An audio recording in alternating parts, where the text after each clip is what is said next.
Bumili kayo ng Toblerone, tapos kami naman ipapadala namin sa Amazon, tapos si Amazon i-deliver sa inyo. Okay? So Mm. kaya tinawag kaming Amazon seller kasi kami yung nagbebenta, si Amazon is just a platform. Kumbaga, ano siya, palengke.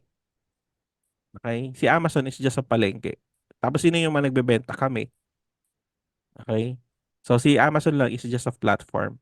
Okay? So, syempre, ang tanong doon, paano kami makakapagbenta doon sa Amazon? So, para daw makapag-create ka ng Amazon selling account, kailangan mo syempre ng requirements, di ba? So kaya nga kasabi ko sa inyo, kailangan nyo na ng Emirates ID tsaka yung bank statement eh. So kung meron na kayo, mamaya magre-register tayo and I will explain to you kung bakit yung session natin may gap. Okay? So before tayo pumasok dun sa sa Amazon, no, kilalanin pa natin yung Amazon. Saan ba talaga galing yung Amazon? So actually si Amazon is originated from USA. Okay? It was launched 1994, no? And it was founded by Jeff Bezos. Siya yung nag-found ng Amazon.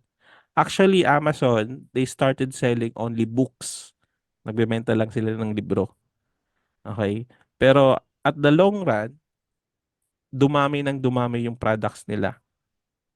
Okay? Hanggang sa dumami ng dumami na. And kaya siya tinawag na Amazon kasi yung logo nyo, di ba may smile? From A to Z. No, any products, you name it from letter A to Z, no, meron sila. Kaya siya may parang smile. Okay?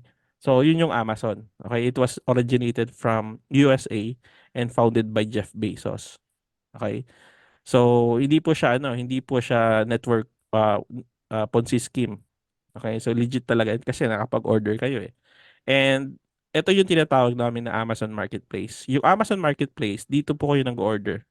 Di ba? Ganito yung itsura na nakikita nyo. And also sa mobile nyo, ganito rin yung makikita nyo.